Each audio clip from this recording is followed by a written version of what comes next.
লাখো শহীদের রক্তে অর্জিত স্বাধীনতা কখনো ব্যর্থ হতে পারে না বলেছেন প্রধানমন্ত্রী শেখ হাসিনা। মুক্তিযোদ্ধা যে দলেরই হোক তাদের সব সময় সর্বোচ্চ সম্মান দিতে হবে বলে উল্লেখ করেন তিনি। সকালে প্রধানমন্ত্রী ফেলোশিপ অ্যাওয়ার্ড 2024 প্রদান অনুষ্ঠানে এসব কথা বলেন তিনি। দেশের নারী, ক্ষুদ্র নৃগোষ্ঠী, প্রতিবন্ধী কেউ যাতে পিছিয়ে না থাকে তার জন্য সরকার সচেষ্ট রয়েছে বলে জানান প্রধানমন্ত্রী। এখন জন্ম সনদ দিয়ে খোলো বিকাশ স্টুডেন্ট অ্যাকাউন্ট। নিজের বিকাশ নিজে কর। সরকারি চাকরিজীবী শিক্ষক গবেষকদের সক্ষমতা বাড়াতে 2018 সালে চালু হয় প্রধানমন্ত্রী ফেলোশিপ। এর আওতায় এবছর 37 জন মাস্টার্স ফেলো এবং 11 জন পিএইচডি ফেলো যুক্তরাষ্ট্র, যুক্তরাজ্য, অস্ট্রেলিয়া সহ বিশ্বের শীর্ষ বিশ্ববিদ্যালয়ে শিক্ষার সুযোগ পেয়েছেন। সকালে নিজ কার্যালয়ে প্রধানমন্ত্রী শেখ হাসিনা তাদের ফেলোশিপ অ্যাওয়ার্ড প্রদান করেন। এই অ্যাওয়ার্ড কিভাবে আশীর্বাদ হয়ে ওঠে সে কথা জানান ফেলোরা। যুক্তরাষ্ট্রের হার্ভার্ড বিশ্ববিদ্যালয়ের অফার লেটার পেয়েও আমি আবারও থমকে গেলাম। এই বুঝি আমার স্বপ্ন আবারও হারিয়ে যাবে।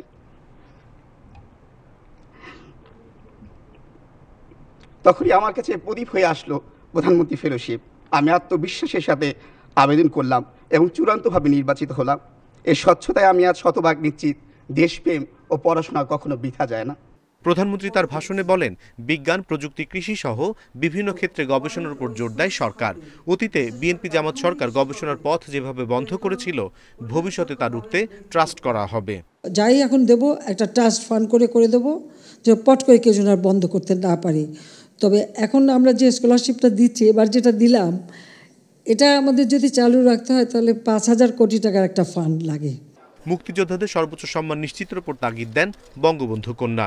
লাখো শহীদের রক্তের বিনিময়ে অর্জিত স্বাধীনতা এটা কখনো ব্যর্থ হতে পারে না।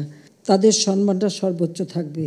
যে কারণে একসময় তারা অবহেলিত ছিল, আমি আসার পর থেকে তাদের সব ধরনের সহযোগিতা করেছি এবং গর্ব করে যেন তারা বলতে পারে যে আমি মুক্তিযোদ্ধা।